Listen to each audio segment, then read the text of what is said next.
Hey everyone, welcome to this new experiment. I got a mic recently for other purposes, so I figured let me try this one as well. So I've been have had these notes and bullet points ready for some time now. What I wanted to share with you guys is basically a process of figuring out the point of view for Kula, and I thought it would be a good learning to share with you guys and sort of bring you along to the process that was going behind the scene. We don't know if it is a success right now or not, but I just wanted to share so that you're with us and you see how this succeeds and you know how we arrived here. So that sort of becomes useful in wherever you are and whatever you're doing. With that, let us start figuring it out. The slash the SaaS vlogs series. Um, so, what is a point of view? I have written a blog post on this where we discussed how Tata Motors uh, created its own point of view around safety and how they took the market over. And you wouldn't be surprised, but I mean, you would be, but if you have read my blog, then you would come to a natural conclusion that the data supports it, and Tata Motors are fastly becoming, and they will maybe end up this year with being in the top three of the car providers. Obviously, they have a solid product and everything, but I think point of view plays a strong role there. So, what is a point of view? A point of view is basically the way your brand looks at the world, your values, your unique perspective, your issues. It's basically a stance that you take on the market. So, a POV tells the world you are a company on a mission and not a missionary company looking to just make money any way it can. So in case of Tata Motors, it was like safety first cars, safe cars for India, and so on and so forth. For Kula, how we created that point of view and what that is, um, this particular video is about that.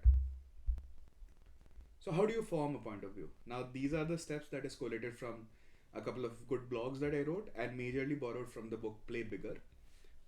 So this is one of those. Uh, this is the framework that I used internally as well. So, how do you form a point of view? How is your product and company different from the market? Uh, if the company is successful, what will the world look like? What kinds of people lead it? And what image does it want with the public and in the media? So, these were the questions that we mulled over, Achu and I, across our conversations, across our calls, and we sort of distilled it down to a particular document. Now let us answer these questions one by one. How's your product and company different from the market? Now here a choose experience comes into play where we establish the credibility, where we say through the years at Stripe, Uber, and Freshworks, I built an internal system that changed the way I hired the most coveted candidates. Now this is the motivation that everybody wants to have. This is the credibility that we build with Achu's profile, and I wanted to share it with all the recruiters in the world. Now, this is how we are different because this company is literally created by a recruiter who has been doing this exact thing for the past decade of his life. And if you go by the resume and by the number of companies and the kind of teams that he has built, he has been fairly successful. So, we don't want to talk about the product. Obviously, we will talk about the product where it suits, but currently right here in this particular setup we just want to talk about the credibility and how we are different because it is a recruiter, it is a product made for recruiters by a established accepted thought leader who is a recruiter in its truest sense. Now if the company is successful, what will the world look like?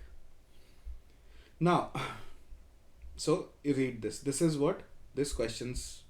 Obviously, at first it was answered in a very brute way, where Achu had his thesis of the company.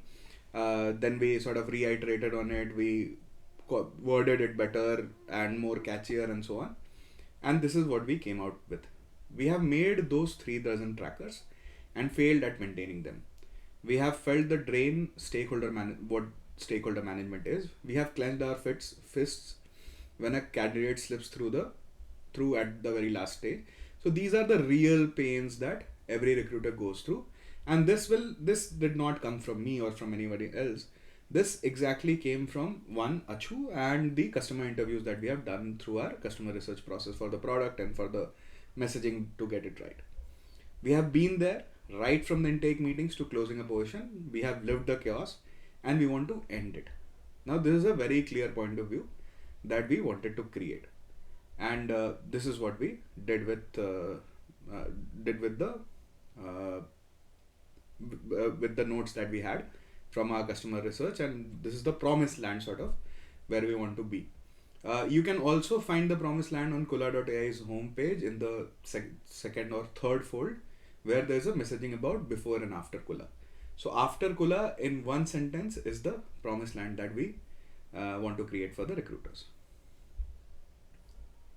What kinds of people lead it? Obviously, we have built the credibility and everything, but this is how we want to be recognized. Now, obviously, I'll tell you the truth, and you obviously know it already. Achu is the recruiter and the leader, but there are designers, a marketer in me, and front end guys and back end guys, basically a lot of coders, developers, because it is at the end of the day a software product. But the ethos of it, the soul of it is from a recruiter, and hence this is how we want to position it: built by recruiters and built for recruiters.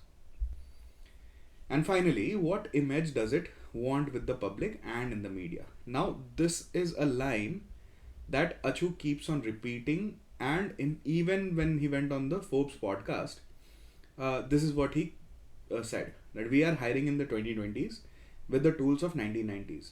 This needs to change. This is the, like, we are fighting to change how recruiters recruit.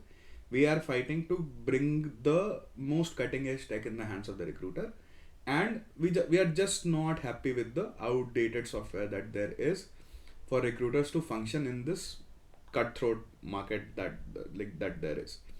So this is how we have developed the point of view for Kula.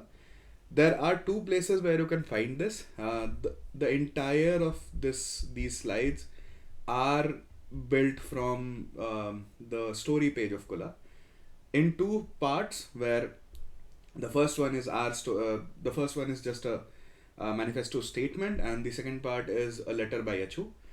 If you combine both of those, you'll find all of these answers in fragmented ways, where it feels more natural and not methodical. Here I have sort of dissected it into something that you can understand how we worked upon the point of view. And yeah, this, and you can also find it on the homepage. You can also find bits and pieces of it in the PR, because PR was essentially a extension of the point of view that we created internally. So yeah, this was majorly it. Let me know how you find this video explanation better than the written one, or should I not do it, or should I do it differently? Yeah, let me know. You know my email ID, you know where to reach me on LinkedIn. So yeah, thanks for stopping by and spending your almost 9 minutes with me. Thanks so much.